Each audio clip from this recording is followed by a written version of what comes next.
Peace. This is the Ask Your Old Head podcast with Justice Raji. Today I have joining me Jamaal Green. What up?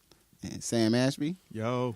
Two previous guests of the podcast and two individuals who I tend to think are pretty awesome. And we are going to talk about this recent New York Times piece from the Upshot around the economic outcomes for black men. And we are just going to get into it and not do too much more of a prelude because you should know about it already if you have a pulse. So I think the question I would like to just start with is just looking at it, what was the kind of your first sort of reaction to what you saw when you walked through the data or started reading the article, and whoever want to lead off, just go. Yeah, this is Jamaal. So for me, when I first started looking at it, and I will admit I haven't actually read the Upshot piece. I looked at a good bit of the Twitter responses, and then I actually went to the article itself and the website. So I read a decent bit of the article, the exact summary, and some of the slides and whatnot. So I'm actually not as aware of what like the broader, like greater like discourse, quote unquote, is around it right now. I know there are a whole lot of people on Twitter who've been like yelling about it. But the thing that got me to it was how striking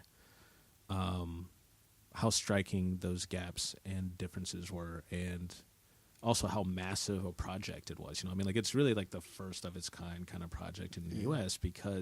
precisely because they're able to link that like deep administrative data from the IRS with the census data, and like normally in the U.S. like we keep those things like very, very separate. In European countries, there's much more access to administrative data sets for social research. In the U.S., we generally don't. So, it's really kind of like a first of its kind, really trying to ask some of these specific questions. And I think it supports a lot of what critical social scientists have been saying for years, in particular social scientists of color and also like black social scientists, but really giving some like greater estimates and detailed estimates on the actual like extent of the gap, and also really focusing on the intergenerational aspect of it. And so so it's not just like black people yelling racism, like stuff actually is like passed from parent to child and onward, and racism does have this like very durable effect. Indeed.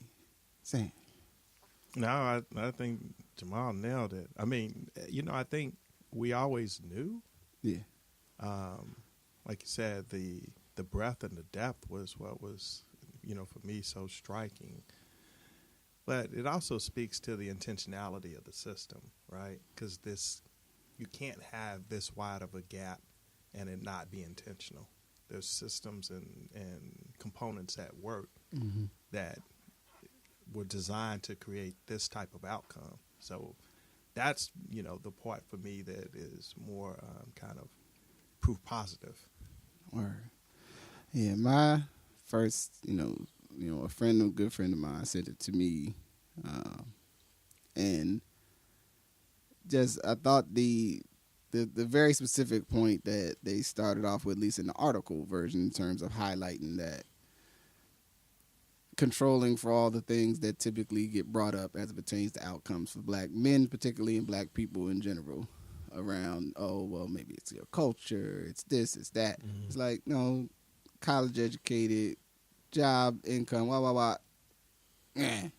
like all the stuff that you might come up with to say, well, maybe it's this other thing, maybe it's that other thing. It's like, and I understand that, just looking at income as a marker, there's some, we can get into how accurate that reflects wealth or the capacity to transfer wealth.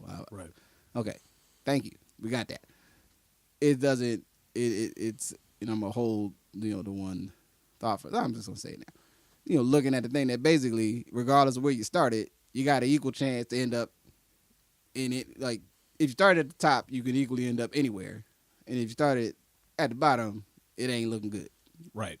Like, that was my general, and then, how, not just as a father who hopes I can transmit, whatever, personal successes, I guess you could say, I've had to ensure that my both my children and my son, specifically as it pertains to this, doesn't end up in a situation where no benefits that happen for me can be transferred to them, right? And then, so It's the antithesis of the New Deal for Black people, right? So you think about how FDR instituted, was it FDR Truman that instituted the New Deal? It was FDR. And every generation of Caucasian has had more success than the previous generation, and we've just lost ground. I mean, one, we got out of starting blocks late, and then as we've ran each decade, each generation, we've lost more and more and more. And to imagine that a person, a black male that comes from a family that's worth $1 million, has as much chance to be financially successful as a white male that comes from a family of $40,000 is just insane to me. It's hard to even fathom, because you think $1 million household, right? That's intergenerational wealth. At least you would assume such, and it's saying that it's not. That the barriers that a black man has to navigate through, and even with that wealth, doesn't mean anything. Well, okay. Well, this is where, like, kind of following up on justice, I do think we need to be careful in differentiating between wealth and income here, right? Because even if you're coming from a black $1 million household, that household may have less overall wealth than poor white households. No, they probably have more wealth than a white household with a family income of $40,000 a year, right? And I don't want to try and minimize that at all, right? But if we're looking at especially if we're looking at this kind of like downward mobility of black households at like the top of the economic tier versus white households at the top of the economic tier, a lot of that is going to be like massive differences in wealth and not necessarily on the income, right? I think also too, like while the results for black men are like especially striking, I think we should also remember too, like that downward mobility thing was for black people, not just black men, right? And something that I know like many women social scientists on Twitter were rightfully critiquing the kind of like national conversation about this is like, hey, like comparing black women to white women, for instance, that they do in the paper may not necessarily be an appropriate comparison, right? We should probably be comparing like everyone to white men, or really trying to think about like black women mobility and those differences, like compared to white people as a whole and also to black men. But there's general downward mobility for all black people. But black men like disproportionately may be at risk of falling low to that. But also too, I think that we should also focus on intraracial class difference, right? So while it is likely that like a black person coming from, like you said, $1 million household has basically like an equal probability of like falling into like that bottom quintile of income as opposed to say maybe like that second to the top quintile, the likelihood if you're born in that bottom quintile of moving up is still like much, much worse, right? Yeah. So this is where the thing where like, yes, like racism is real and racism like draws people down. But if you are still coming from like a well-off black household, you are still better than coming off from a poor black household. And I think that's something that we often forget, in that we lump all black households together and we think that racism acts the same way on blacks, and it does not, right? I mean, like, social class matters, right? And that, like, differentiation within matters. And within the longer report, they do have a couple of graphs where they start to look at, like, the likelihood of being arrested, the likelihood of being employed in hourly wages, particularly for black men. And you find that, like, black men who were born in poor families are all like, they are less likely to be employed. If they are employed, they are less likely to work the same number of hours as black men coming from richer families, and they're also more likely to make less per hour than black men coming from richer families, right? So you are still in a better position, right? Like if you come from like, a higher socioeconomic status household within the black community as opposed to someone who may not necessarily be as fortunate. And I think that is important to note. and the differences are like quite dramatic, right? You know, and we shouldn't like lose sight of that fact. Yeah, it's a question. Well, let's go to it now. Like why? Like, I mean, you know, feel free to speculate wildly, because this is not this is a free flowing, you know, thought, you know, piece here. Like why, you know, what would be things that you know, trying to drill down to some brass tacks that are like specific things that happen, you know, with black men that might be causing some of these particular type of outcomes. Oh man, that's one. I'd go back to my original point that it's intentional and designed to deliver this result. But yeah, I think, you know, there's, you know, kind of the aspects around health, educational access, and how that translates to you know, income and wealth. And man, there's so many. There's so many pieces. I don't know that you can break apart 1, 2, or 3 and say that they're primary. I just know that when you put them all together, they create just a beast of a system that we haven't been able to overcome. Mm-hmm. Mm-hmm. I mean, you know, if we're just going to go on like the reckless speculation sound or whatever, you know, I mean, I do think that there's something here about men and like masculinity, right? Like, and patriarchy, and trying to understand the things that are going on. So, you know, like the fact that we do have this separation between like black men and black women, right? And that black women generally are doing better, you know, like in a qualified manner, right, than black men, right? You know what I mean? Like there's something going on there around, you know, what it is to be a man and things like that, right? You know, like, and we know that women, you know, in society at large, but especially for black women, you know, I mean, like they have to shoulder like many, many more responsibilities. They have to take on, you know, like the hard work of caring for family, right? And it's like instilled like very early on that is like what you do as a woman, you know, like, you know, and we have these like really popular cultural expectations around, you know, like the strong black woman, the strong matriarch, and all these other kinds of things, you know, like, and black women have largely like stepped up to the plate for that.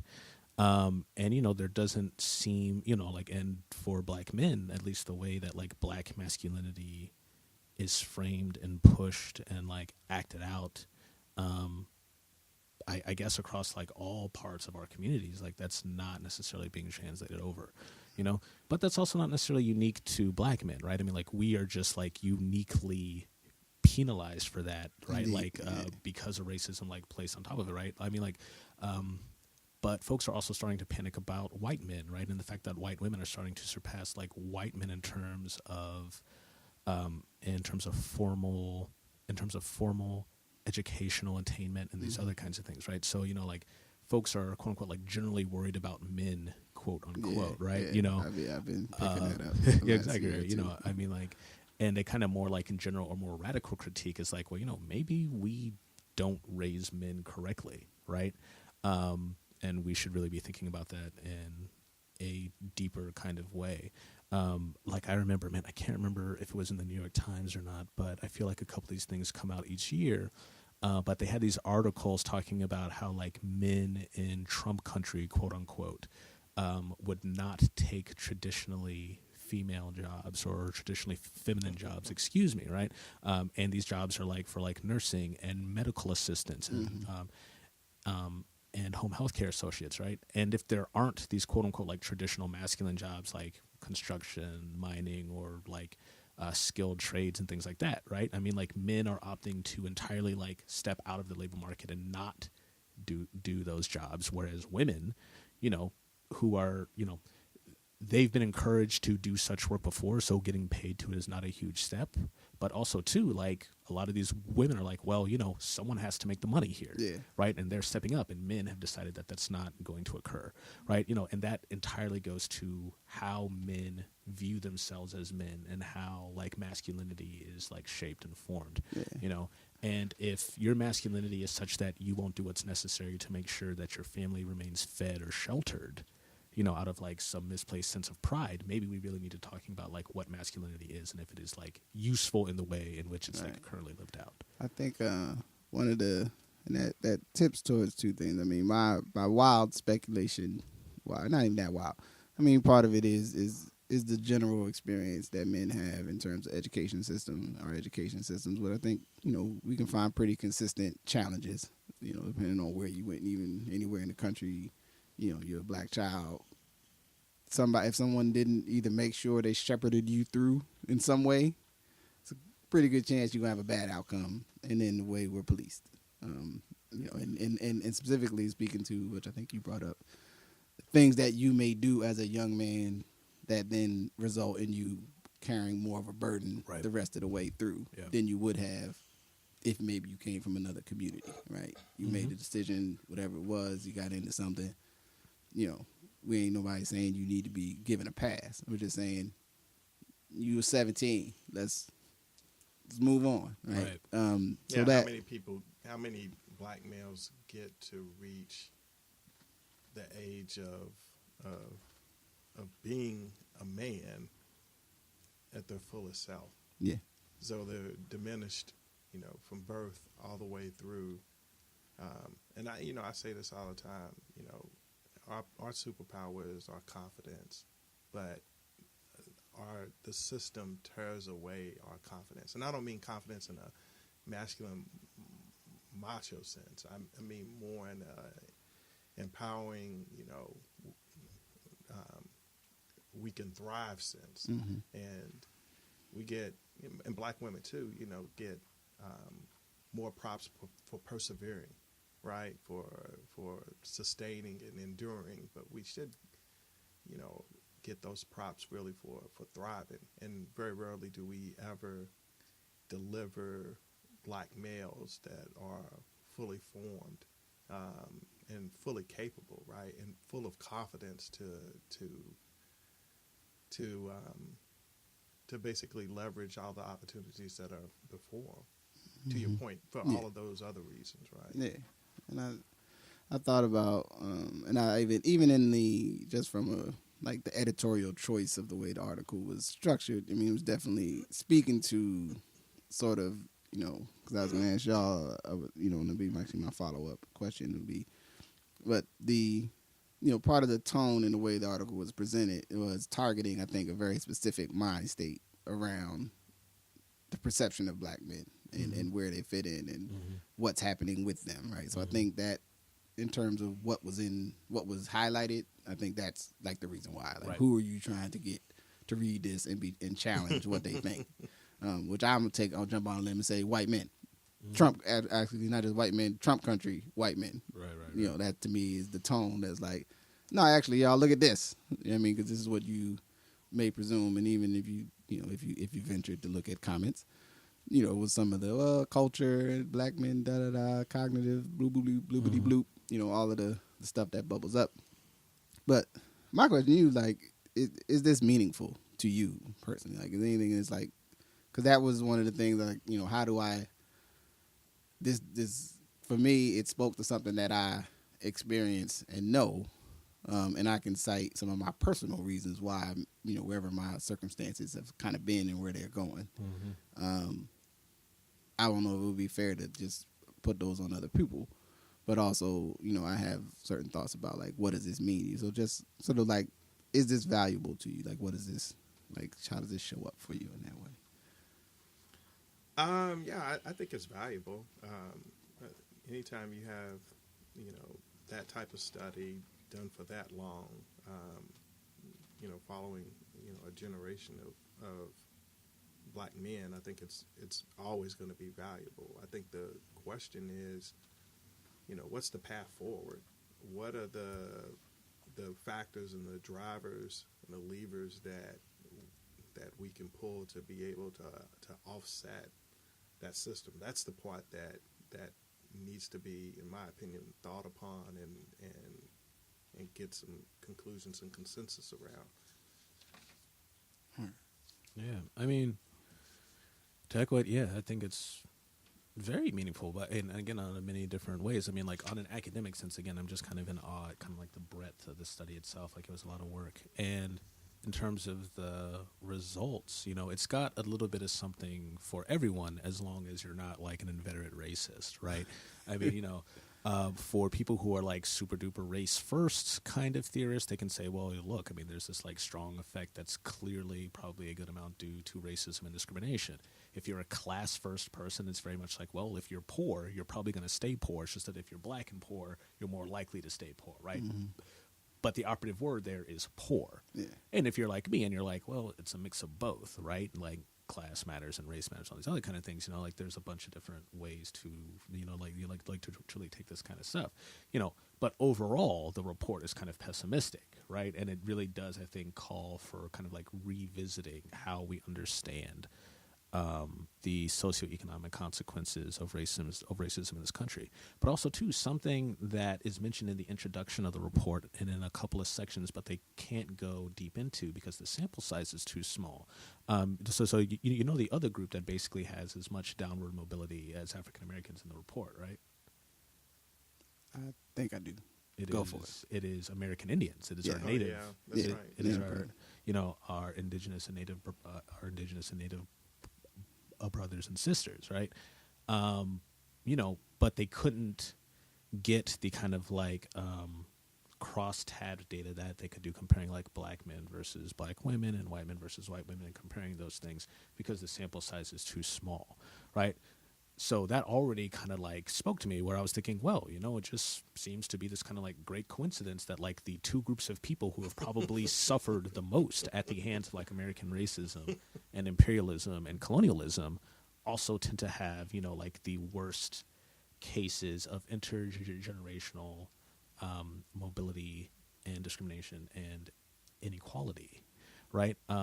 But not only is that the case dramatically with American Indians, but there's so few folks left that in a sample that sampled nearly literally the entire population of the U.S., there were not enough people for them to be able to do any kind of meaningful like intra-group comparisons because, quite frankly, we killed them all, right? Like, right. And like, you know, and that to me was like really, really striking, and it made me like incredibly sad. And I was just like, okay, yeah. I mean, like, you know, like just those kind of like little technical details, and you're like, oh yeah, there are like so few folks who identify as American Indian, that for a study like this, the researchers decided there was not enough statistical power to be able to make certain kinds of conclusions, right? But on the whole, we find that American Indian outcomes basically mirror those of Black Americans, right? And I think that's also something to consider, right? I mean, like this isn't just a Black American problem, right? Yeah, I think that there's I mean, I think, and this would go to, I guess I would say a Rajiism of that, you know, generally the two groups of humans that this country has either, you know, as I like to say, there's no point in this country's history where our existence was not meddled with, right? Because I get sometimes folks will give me the like, oh, segregation was different. We was doing our own thing. Why woody whoop? It's like we were never left alone. Right. Like there's no part in this where it was like, all right, if y'all go over there in that valley, we're just gonna not mess with you for the rest of the time. You know what I mean? It's always a conditional situation. It's not a fixed experience, right? And it's if there's a petri dish. Yeah, it's like existence. Till right now we don't want to mess with you as much.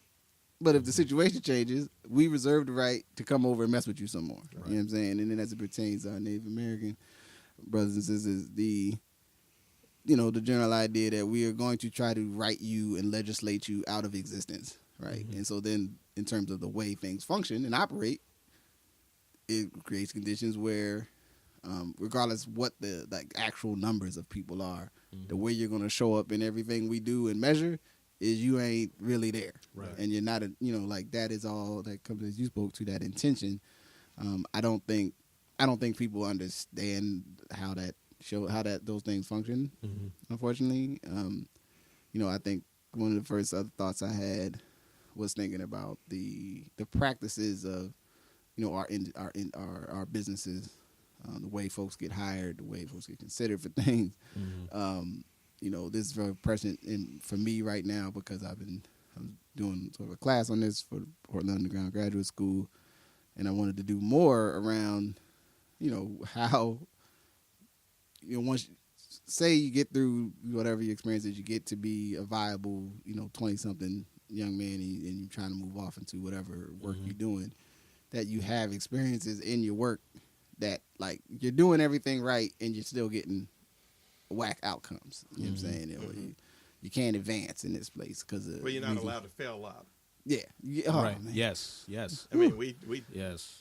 I worked for Nike for 7 years, and the one thing that I would say is that African American men and women weren't afforded that opportunity. Right. If you got into a role of leadership, you better bat 1,000.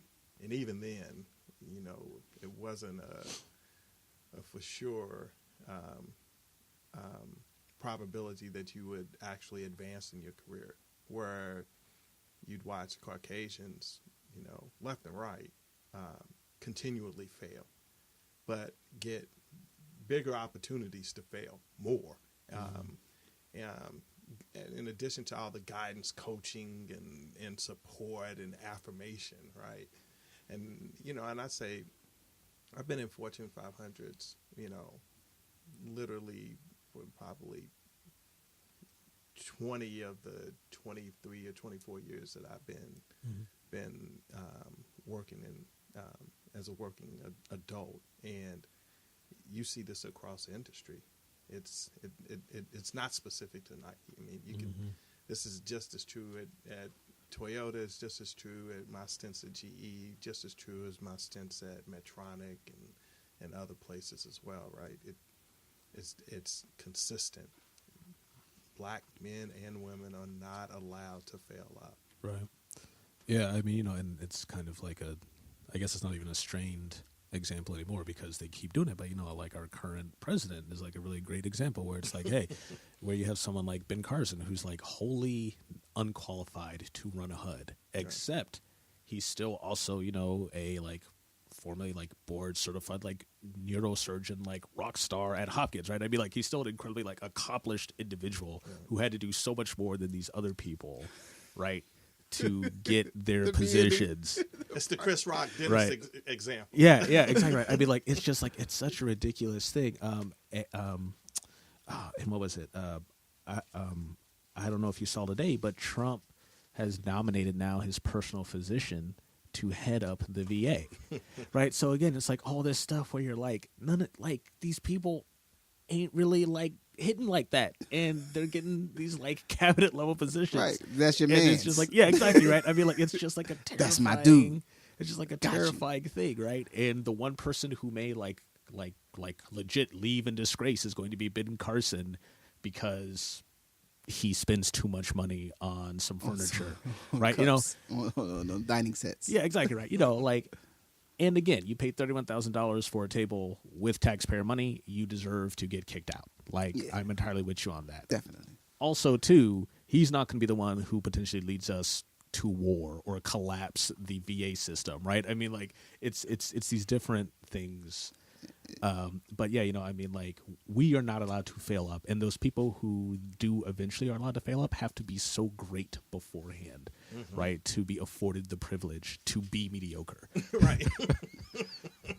Man, I mean, and I guess here's a question I'd like to ask because I want to. I mean, at some point, I want to steer to count like what can we do to counter, right? But I want to sit in the what can system do a little longer because our experiential response to the system is to go, well, what can we do, right? And that's important. For our personal selves, we need to do that. But I want to make sure we spend a little more time, sticking it to the beast because the beast needs to be challenged on this. What are what are some things that in your experience, even in the works that you're doing, you moving through academia, trying to knock this dissertation out, keep it going.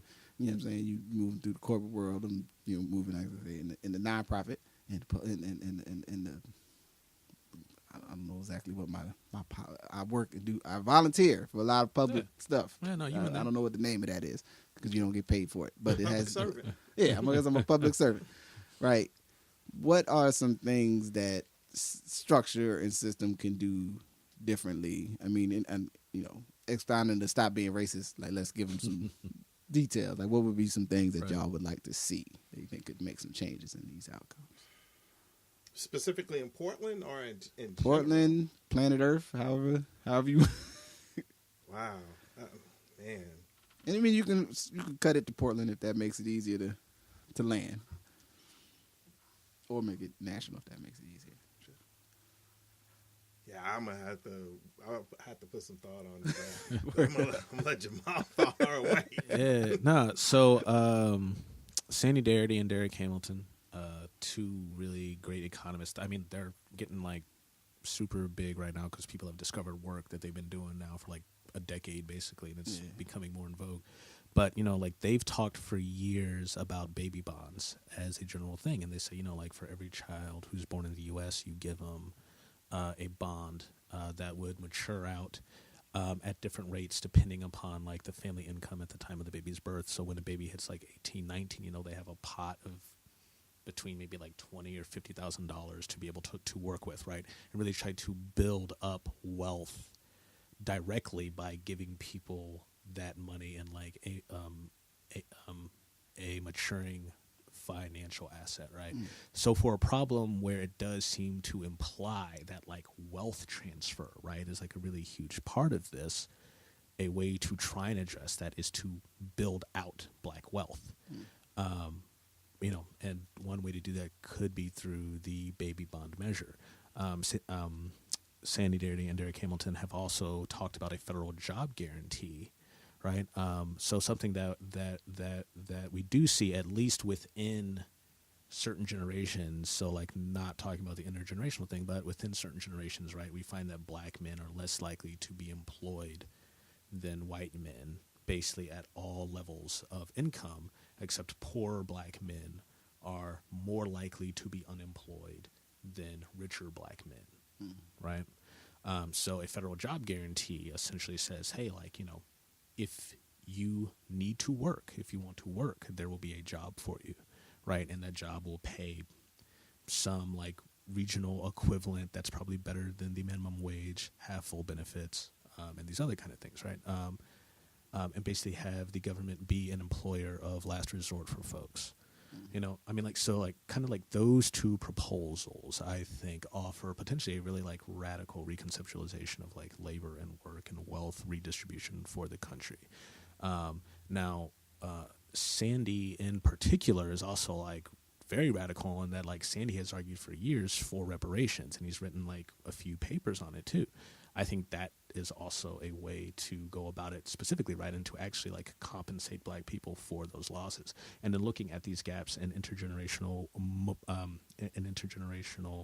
gaps and downward mobility, and if using like the best techniques that we have available, and it's not just because like black people are stupid, right, or black people are like culturally damaged or inferior, then maybe we can look at that residual, that difference between the two, and say, hey, like that should be the starting point in terms of how we're going to talk about compensation for reparations, right? With the goal of trying to like equalize or close that gap. So there's like a bunch of different ways to go, but I think one on for a more universal thing, but that will help black people, that will disproportionately help black people, is the baby bonds proposal, the federal job guarantee, and for myself, like some form of true universal health care for folks too, on top of the more radical demand for reparations. Yeah, so I agree definitely with the with the healthcare access, because I see how health impacts our population. But I would also throw in this, the open access to entrepreneurial opportunities. We spend the most, but yet who we spend with is typically not us, because we don't have a dominant product or service in the marketplace. So if you think about Nike and shoes, clearly we in the Black community love purchasing shoes, but name me a Black owner of a shoe company outside of Jason Mayden, who just recently started Superheroic. And shout out to Jay. That said, we don't have those channels to entrepreneurial opportunities to be able to create kind of this closed loop system of Black spending and Black revenue and generation, right? It was one of the things that segregation actually gave us, was because you had all of those Black businesses that people owned, and Black people did business with those entrepreneurs, and they kept it all within that community, or at least it turned a number of times before it got released into the larger white community. I think, the other piece is, at least for me personally, is the policing of our youth. So many of our youth are policed in the educational environment, so they don't get the opportunity to be their fullest self. They're automatically tagged. I remember I'm from Kentucky, and the gentleman that was the juvenile director for juvenile services in Kentucky told me, he said, we look at suspensions and expulsions, and that helps us to determine how many beds we need to have in our prison system. And think about who's getting tagged in that count, right? And how they're extrapolating that data out to say this is how many funds we need as a state or for the federal government in order to build out a prison system. But I mean, if we could eliminate that component, I think that'd be one thing: the universal health care and then entrepreneurial access. Because I think, again, if we're not going to have the opportunity to be able to navigate a corporate career, to be able to fail up, right? We should at least have the opportunity to be able to determine our own destiny with the product and services that we can come up with. Because a lot of these companies are they're culture vultures. I mean, let's be real frank. I mean, they hire people of color to get an understanding of what our cultural wants are. They design products around those, and then they eliminate those people of color when they've established that relationship. But if those individuals had the opportunity to be able to create their own products and services, I think we'd be in a different place. Yeah. I mean, I start to think, I think around about, I'm for all various forms of cutting checks. Like, let's go ahead, cut some checks. Like, reparations. Yeah. Okay. Pay out. Let's go on, bring the money over. Let's figure out how we're gonna divvy it up. And I'm also an advocate of multiple layers of that. There's a governmental layer. There's private businesses that have a functional governmental effect in terms of, we've been making money in America for before America was America. We've been making money on America. Cut the check. You know what I mean? Come on down to the office. Right. We got a spot for you too. You know what I mean? College and university. University endowment. Oh man, wow! 72nd, 70th bidder. You bigger than some countries. Cut that check. Let's make this happen. There's no need to be bashful. Withstanding that in terms of some practices. I mean, I love the baby bonds piece. I think he's the one time I got to meet Sadie. I think he actually talked about that a little bit as a strategy that at least gives you a footing.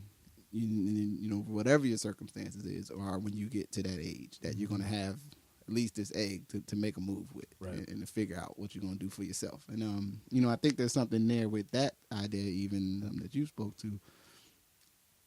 If I'm an advocate of the idea for our own selves of building the culture where we can extend some of the window in terms of where we expect you to be at certain ages. given what we're dealing with, and then also from a system perspective that, you know, colleges and the scholarship systems, that a lot of times if you figure out what you want to do at say 22, it's the like, oh, you need to be a recent graduate. That like a lot of the stipulations, suddenly you can't access some things that you may be ready to do now. Like you ready to rock. And you can't even the application system says no, you're penalized because you weren't ready at 18 or you didn't have someone coach you up at 16. Precisely. Right. Even well, though it benefits the people that haven't had any life interruptions. Right. Yeah. Right. If you ain't going to you didn't have anything to derail your situation, wherever that lies, from family tragedy to medical tragedy, you know, getting back to the healthcare piece, to, you know, just some other catastrophic reality that could have occurred to you, that we don't structure things to go. We want to be, when you're ready to get busy, there's still things available for you to make those things happen. I think about also the, you know, in terms of, you know, the corporate world in mass, I just feel like it's still I think there's a large information gap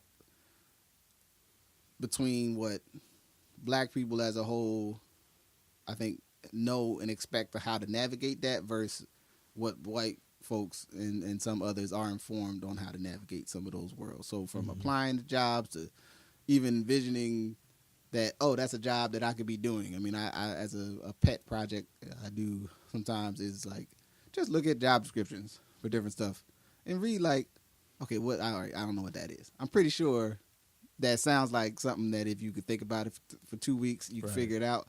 But the way this is written, I might not even apply because I have no idea what you're talking about, right? But there's someone who's like, oh, that's a communications job, right? They look at it, oh, yeah, you know, they'll just write some stuff, send in the thing, hopefully got a good word, and they're going to apply. And there's other people in our community that are going to go, I'm not qualified for that. Right. So that's not by accident, though. Yeah, right? Like that, you know, so I think those are the parts where we start going, y'all need to change the way you do this. You know, your recruiting processes, you can't be hiring your mans to be the VA head because you know him already. Like, you got to stop that. Oh, so that's interesting because that does remind me that I forgot one thing on my like policy platform, and that would be free public education from the cradle to doctorate at any given point in time. You know, like it doesn't make sense for you to have to take up like massive amounts of debt. It doesn't make sense that you are, you know, that you are punished, like you said, if you don't come from a family that starts prepping you, you know, basically from birth to go to college. And by the time like you're 15, you know, like you started to go through the rehearsals and the repetitions, and you know what schools you'd like to try to apply to or where you'd like to go to.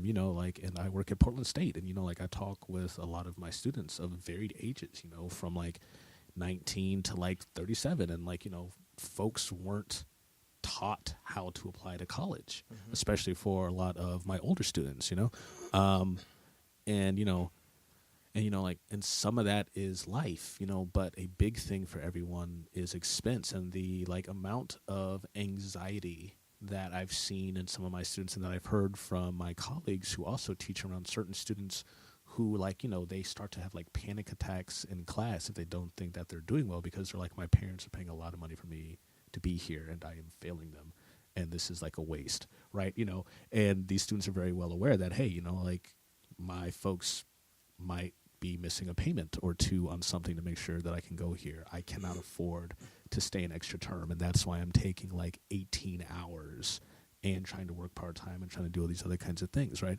And not only does that make it like extremely stressful for you as a student, you know, but you can't learn in that kind of an environment, right? Like, and you can't take advantage of what should be, you know, like the intellectual like freedom and flexibility that should accompany ideally like all education, but especially like in college, right? You know what I mean? Like, you know what I mean?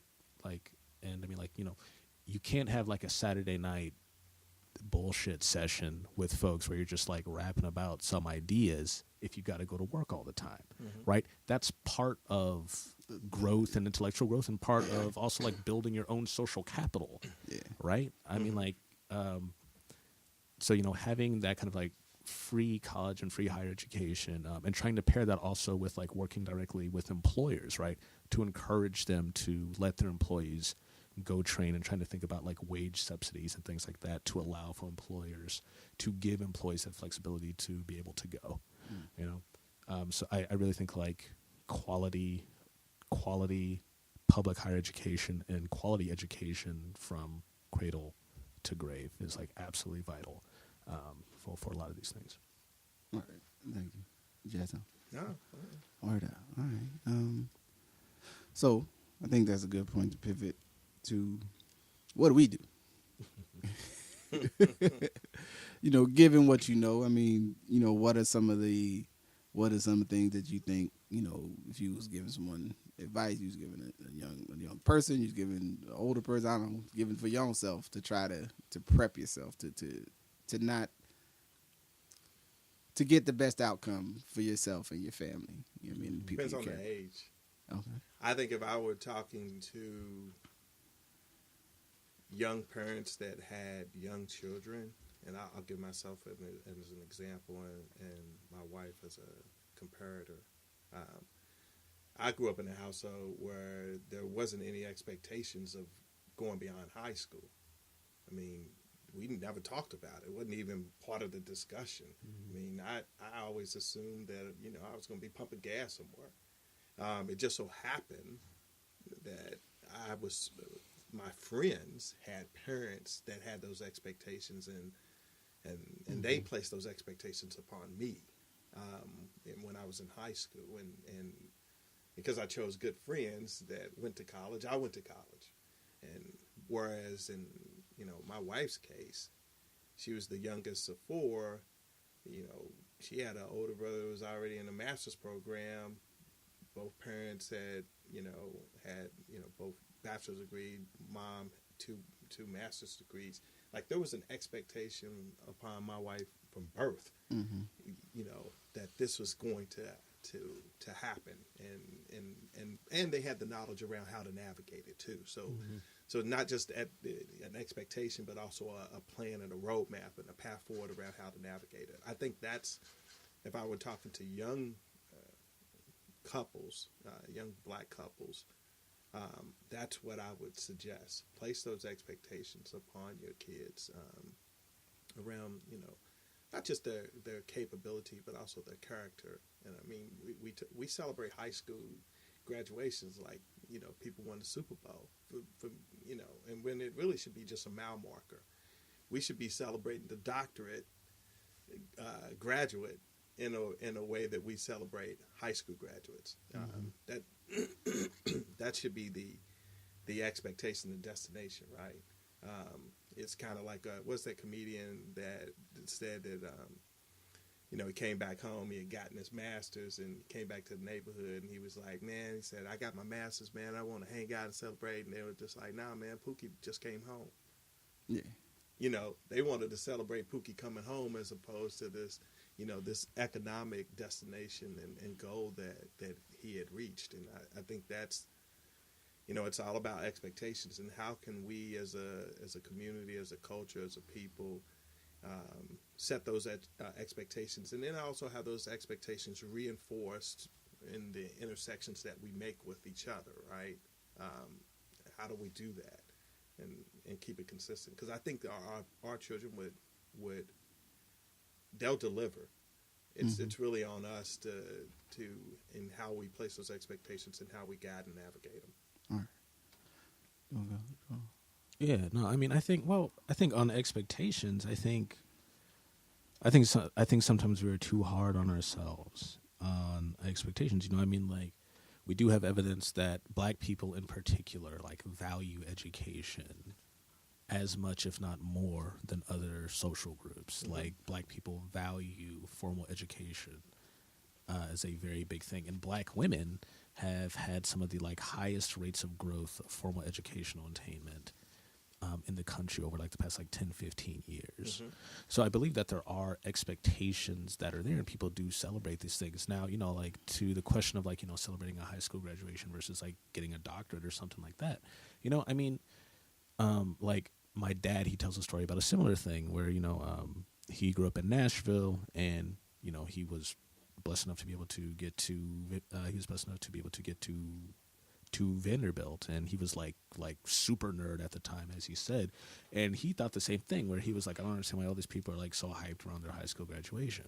And his high school French teacher at the time told him, you know, and she reminded him, and she said, well, you have to remember that this is as far as many people are going to go. Right. Mm-hmm. And I think it's very important to like keep these things in perspective, where in certain communities where you don't have like 90% on time graduation rate, right? I mean, like getting out of high school on time is actually a big deal, right? I mean, like we still live in a country where I think like the overall population of people with like bachelor's degrees and above in terms of adults is still only like around 33%, mm-hmm. right? So it is still a tremendous achievement to get like a bachelor's in the first place, but also depending on where you're from, it's a tremendous achievement to be able to get out of high school on time. And I think especially in the state of Oregon, where like, you know, Oregon is a poor state pretty much, and Oregon has an abysmal 4-year high school graduation rate, mm-hmm. you know, and it's not just only black people like not quote unquote like doing our share, right? I mean, like there are a lot of poor white people in southern and eastern Oregon mm-hmm. who are dropping out and who are not finishing through school, right? You know, and again, and in those communities, if you get through high school, that is still like an absolutely like tremendous kind of thing. But is it a destination or is it a mile marker? Well, I mean, I think it depends on the community, right? So, I mean, like if you come from a community where it's not a given that you will make it out of high school, mm-hmm. to make it out of high school is indeed a destination, and it's a very powerful one, right? I mean, because like you are already like beyond where a good number of people are, right? Or if you come from a community where like okay, so you have gotten your master's and that's like a huge thing, and you come back, but you know, if you come from a community where, you know, like incarceration and being over policed is a thing, if someone gets out, that is a joyous occasion, right? And that is actually, you know, and it actually is an occasion to celebrate a whole lot more, right? And by virtue of the fact that this other person has gotten the master's degree, they're probably going to be better off than Pookie who just got out, right? So if we really want to talk about like who should be celebrated and who should be supported, right? It's not actually, oh, buddy with the master's, because they're going to be okay. Now, it's nice if they do, right? But the person who will actually need like more community support, more community help, maybe even more community celebration for milestones that others may find to be not that important, but for them are very personally important, is the person who's more like structurally inhibited, right? And having a record is a huge structural hindrance, as you know, Justice, yes, right? I mean, yeah. you know, just ends up being like a huge thing.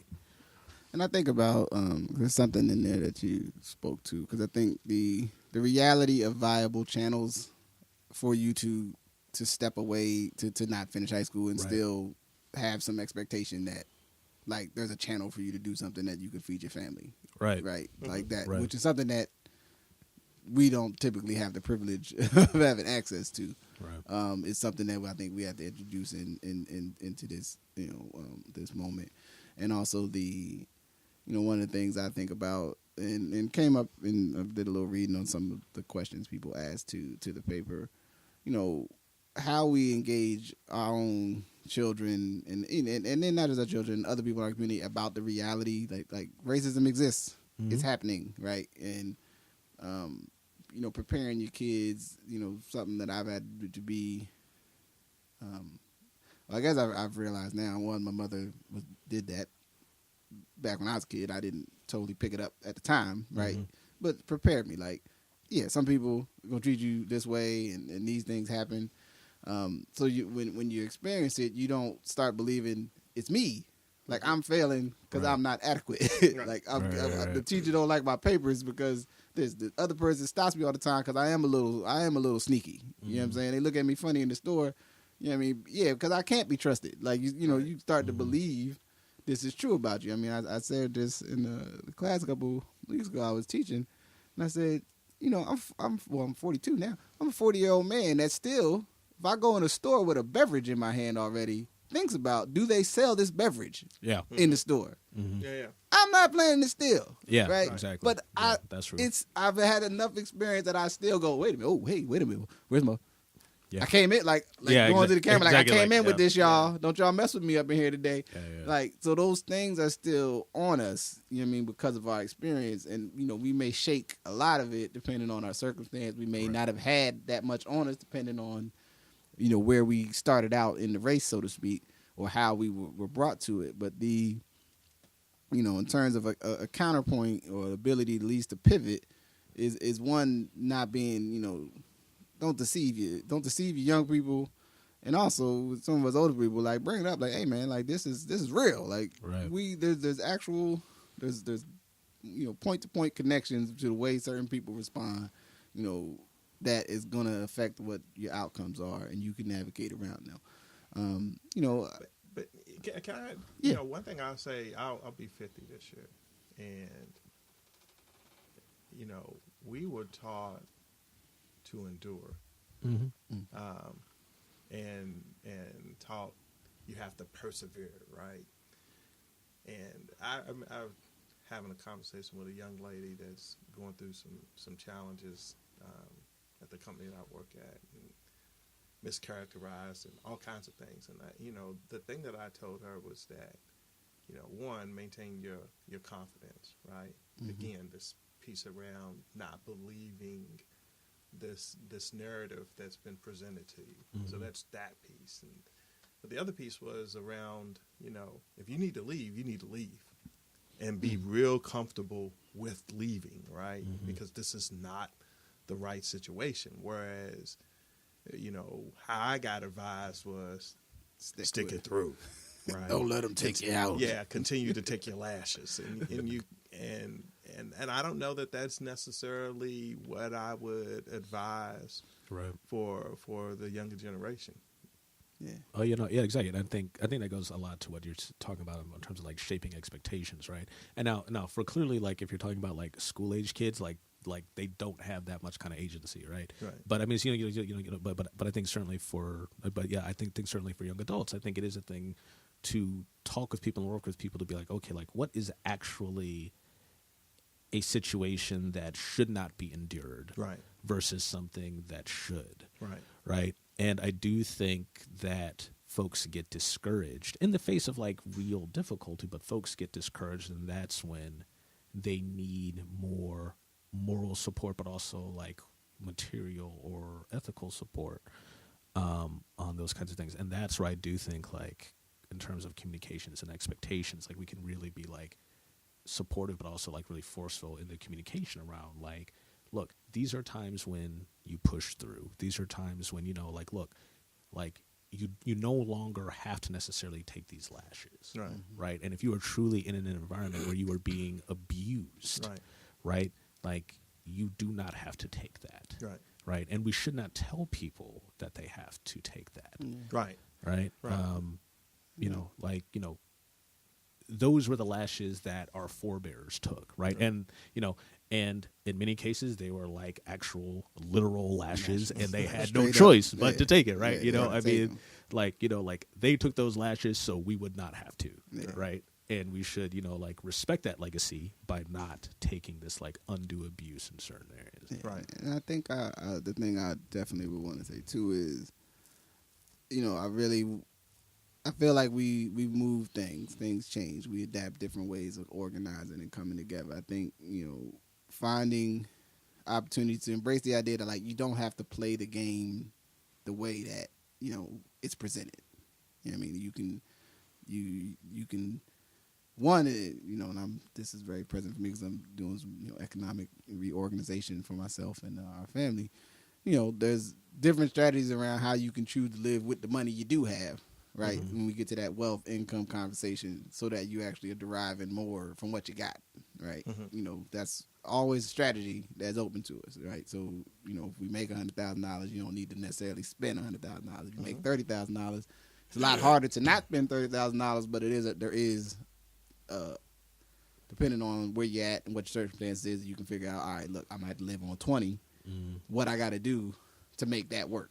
What does that look like? What are the, you know, do we got to team up? We got to posse deep. You know what I mean? I would say for myself, one of the biggest things that helped me as a young man was getting coupled with some other young men that these, either by hook or crook decided, yeah, I want to live on my own and get my own place, and we supported each other, to the degrees that we could, through that time window when you're young and you're trying to figure it out. And I didn't just like try to do it all on my own, right?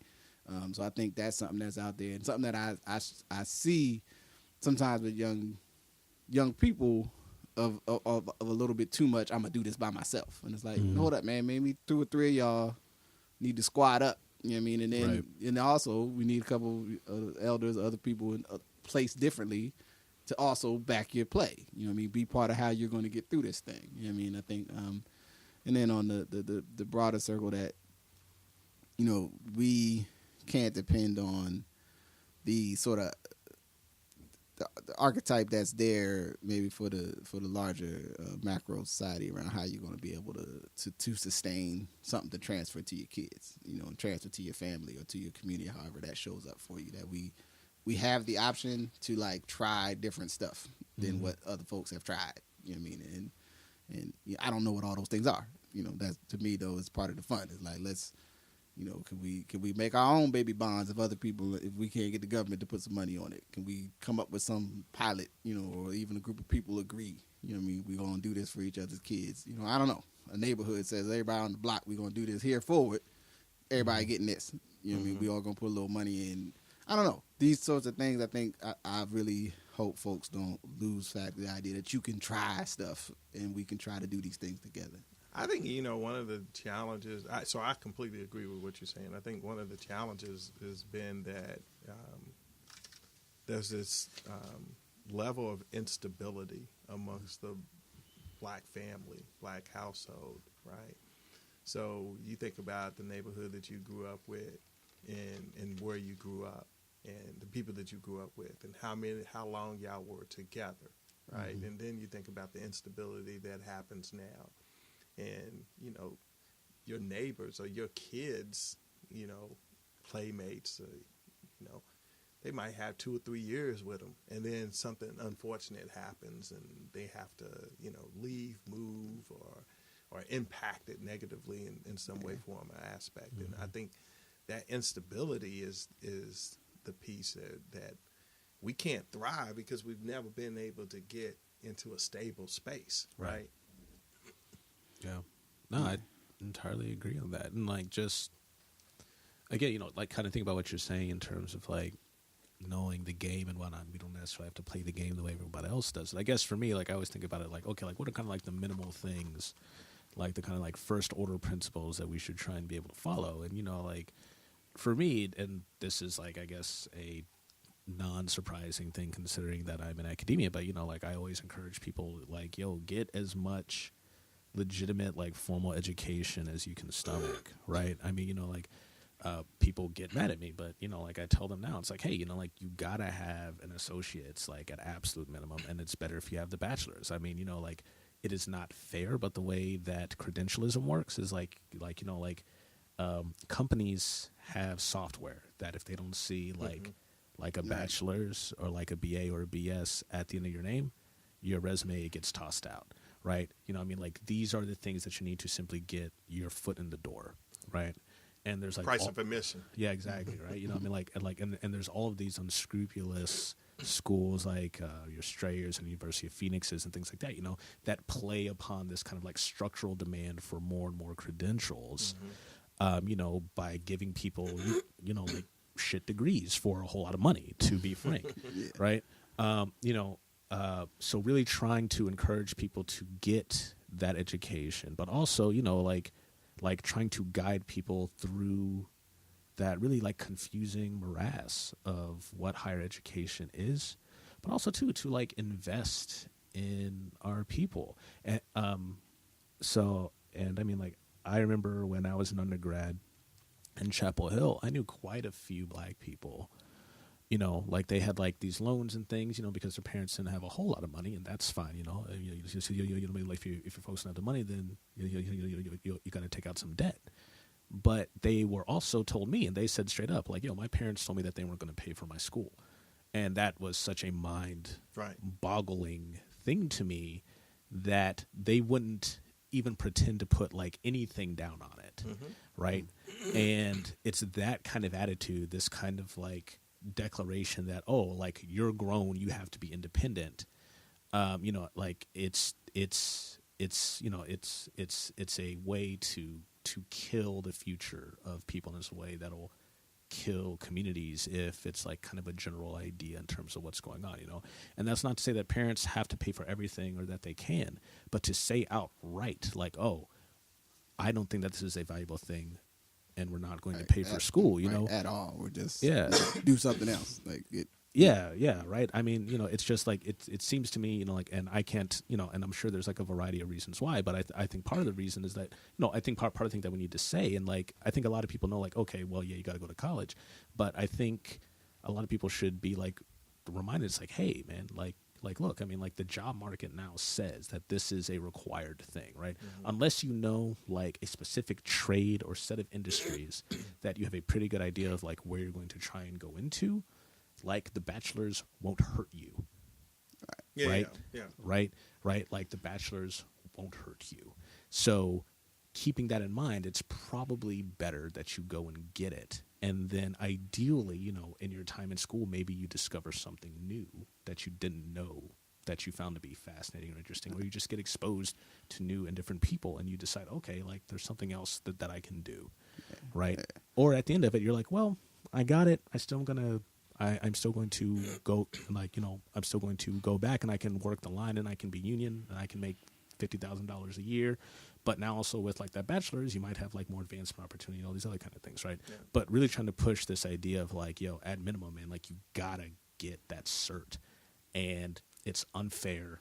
You know, it's not needed for all these jobs that say that they want someone to have a bachelor's, but you gotta have it. Yeah. Right. Yeah. And I would say that, I mean, and I meant to bring this in before we let them off the hook. You know, our union brothers, in terms of the trades, we need to open that door up. I'm just.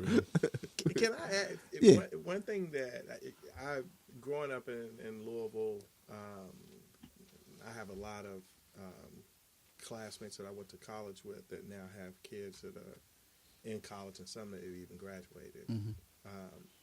But one thing that's really interesting that I've heard them say is that, you know, they couldn't pay for college because they made decisions to move to a better part of town so that child could have access to a better school. That was the way that they kind of, quote unquote, funded their education, right? And I think there's something to that, you know, kind of how are you funding your child's education? You know, some people, you know, put all of their funding in athletic pursuits, right, with the hopes that they'll get a scholarship, and if they can get a scholarship, then they can get a free ride. Others say, hey, I'm going to, you know, put you in public school, and then I'm going to stack all the money I can to be able to pay for college. Others say, hey, I'm going to move to a better part of town that can get you access to better public schools, and then I may have some money, or you may be on your own, and then some people do the private school route and say, hey, I'm going to try to do both, right? I'm going to try to give you the best, you know, primary and secondary education as I can, and then also kind of fund your college. And there's all of these kind of paths to fund education, but I just thought that was so interesting that these classmates had to make these decisions, really profound decisions, really, really early to say, you know, they were extrapolating out. Yeah, they were planning, but they also knew that what they were earning and what their potential to earn was that there was no way that they were going to be able to fund, you know, either one kid or even multiple kids. And so the best way that they could fund that was to move into an area that gave them access to the best public schools. Yeah. Oh, yeah, of course. And you know, I think it's a great, you know, I think that's such a great example of like the many different kinds of adaptations that people try to be able, you know, to navigate, you know, like the traps, right? I mean, you know, like it's a trap and all this stuff. And it's very, very frustrating. But at the same time, right, too, it's like, you know, that's still different than saying like, I'm not going to pay for it at all. Right. So, you know, man. And like, I mean, you know, that attitude still, it's just like, it stung me so much. And even some of my students at Portland State, You know, I'm talking about like my white students who come from, you know, like a different part of Oregon or something like that. And they're like, yeah, man, my folks were like, it was the Marines or certainly not school because they weren't going to pay for it. Right. And it's just like, oh, okay. This is like really, really real, you know, and it's just, it's such a frustrating thing. And, you know, and to your friend's point, it's like, yeah, like, you know, investing in the education of your offspring, like that is the wealth strategy for a lot of families, in particular for Black families, right? And it's like, you know, we're going to try and get you where we can in the best opportunity that, you know, in the best opportunity that we can. And, you know, then from there, it's like, it's in God's hands, right? You know, it's like, right. May the fates, may the odds be in your favor. Yeah. You go forward here.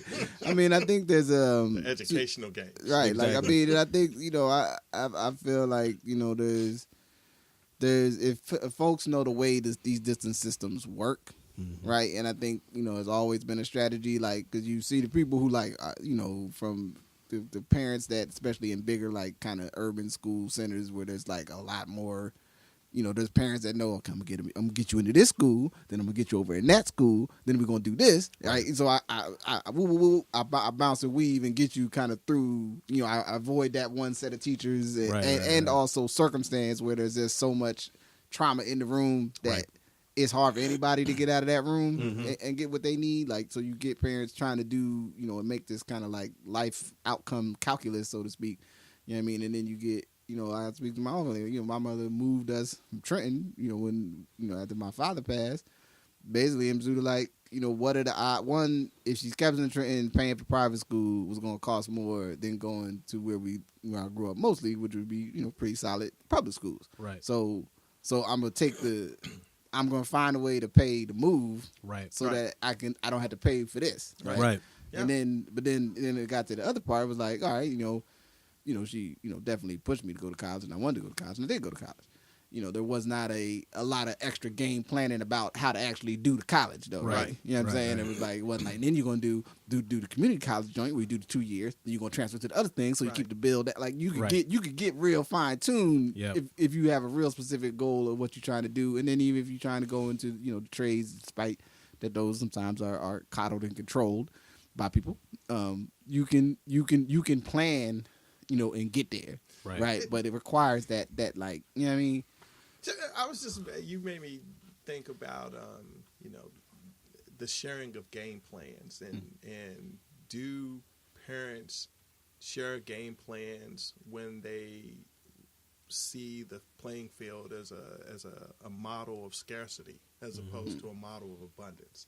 So if I'm looking at this as a model of scarcity, maybe I don't share that plan. I keep it to myself. Right, I keep it to myself because there's only so many spots, right? You remember Waiting for Superman, and they talked about the lottery, and, you know, if there were a group of parents that were trying to access that middle school, and they were all game planning together, are those parents coming with the best plans, and are they sharing their best plans to be able to get to that place? Because in that case, you know, there's only so many seats, right? And so that's the other piece. Again, you know, there's this piece around instability, this piece around scarcity, this you know, that provoke fear, right?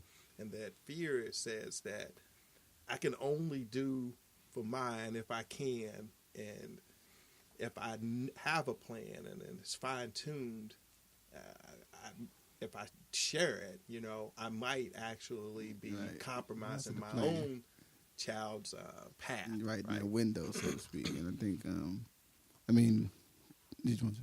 Oh, yeah, you know, I was just going to just agree a lot, actually. I mean, like, our system, or we have varied overlapping systems within our society that are explicitly competitive, right? You talk about like a model of scarcity versus a model of abundance, right? And, you know, as much as I try and push people to do like more communal results and things like that, you know, like there's certain things that it becomes very difficult to try and have that. An example for me is like, you know, like my parents worked really hard to send us to private school. And, you know, we grew up in PG County, Maryland. The schools in PG County have not always been great, and there's still like some issues. And they were like, well, we're going to send them to private school, you know. But something that got me whenever I would talk to my friends who were in public school was the idea of tracking, was the idea of academic tracking. And it never made sense to me that, like, why would you artificially impose a limit on the things that a child could learn? You know, like, regardless of their quote unquote ability to be able to do so, right? And the fact that, you know, that like kids would get tracked in like 4th grade, and that would basically be like a hard ceiling all the way through high school, you know, and like many things, you know, tracking is sexist and racist and all this other kind of stuff, you know, so black children in particular, and also black males, like, really suffer where tracking is like a very, very like deep thing. And this is me.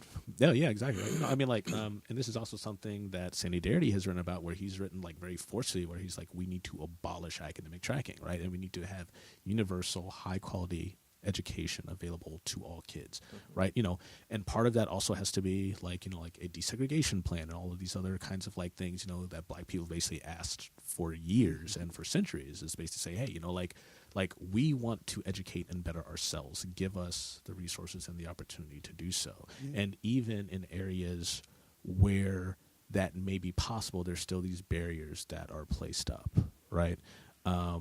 Precisely because people make it competitive to get to good things. You know, I mean, so even as we try and like plan together and share game plans, you know, like, it's very, very difficult if it's like, hey, you know, like, this standardized test says only like these many kids can go to this particular high school, you know. I mean, like, what's the name of the test in New York City for the selective high schools? Is it the Regents? Yeah, yeah, exactly right. You know, I mean, look, if if you only start thinking about the Regents in the 8th grade because you learn that your child potentially has some potential, you know, and they're coming from like a not great school in, you know, from like Queens or the Bronx or something, right? You're too late, right? I mean, like, it's too late. You need to be thinking about the regions basically in pre-K, right? And they've got like cram schools and test prep and all this other kind of stuff to get students ready in terms of what's going on, right? I mean, you know, so it's just those kinds of things where, you know, like, if you don't have a kind of like social or cultural like context that places, you know, these kinds of institutions in place, you know, then you start off on the wrong foot. And it's not because kids can't perform or because kids aren't smart. It's because kids aren't given the preparation necessary, right? And again, kids aren't necessarily given the preparation not because black people or Latinos don't value education. It's because, you know, like, people aren't aware of what the like institutional like barriers and levers are to try and make this stuff happen, right? You know, I mean, like, you know, so you know, like, there's so much competition to get what should be like universal things in what is ostensibly a very wealthy country. And it shows all the most, I think, in the public educational system, right? And we even see it in colleges, right? I mean, like, I'm at Portland State, you know, like, we don't we don't even have the same access to the same kinds of like books or journals that the University of Oregon or Oregon State has, right? Because we don't have the money for it, right? I mean, like, we, you know, like, and that's a huge barrier, right? You know, so if you want to like study a certain kind of thing, you know, but if you could only afford to get to Portland State, or if you had like some kind of like gap or barrier in your background, and University of Oregon was like, I don't think we want to take this 28-year-old, you know, but at Portland State, you know, like, that's what you know, like that's what we do. And, you know, you can't study what you would like or what you potentially could be able to, precisely because these kinds of like structural barriers to these structural barriers to make it happen when they shouldn't be there in the first place. Right, that land grant versus the city college, right? And yeah, I see that. I grew up, as I said before, I grew up in Louisville. Louisville was been deemed an urban commuter school, right? While the University of Kentucky is a land grant tier 1 research. So even though Louisville has made drastic strides to try to change their profile, how they got created actually determines what they can offer and provide to their students, which is crazy, right? It doesn't,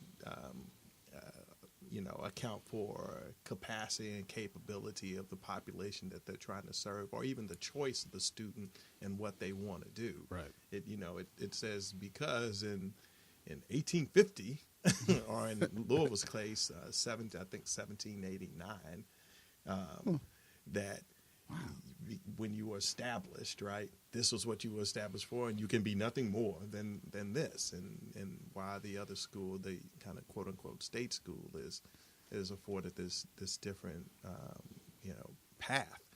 And I think again, it's another way to be able to create these corridors to success, right? That really keep they keep certain people out. Yeah. And we have a highly developed sorting systems. You know what I mean, and then that hopefully within, I mean, not just the very the university or the structures themselves, communication, but even our larger sort of media narratives, from our TV sitcoms to dramas to reading books to movies. The perception that you can get about what you are, where you fit, what you can be doing, specifically as a black person, and then specifically to wherever you land within the spectrum of gender and reality, you can get, a clear message that lane ain't my lane, this lane is my lane, and at some point you can just make the business decision. I'm not even going to waste any time beating my head against the wall to get to this other lane that I don't think is accessible to me. But then, and also, when you get somewhere, depending on whatever your situation is, we don't, as a society, they'll put a lot of value on the idea that everyone should continue learning things, and you may do something from your 20s to your mid-30s and then decide, what I really want to do? I want to go over here and do this. And then we say, all right, well, go to this, and you can learn a couple things, and here's a person you can talk to about helping you find a transition spot, maybe to learn the job, right? The material reality, and it's something I think that feeds to the idea in terms of people being able to fail forward in certain systems. There's an investment in the idea that you should end up in a good place.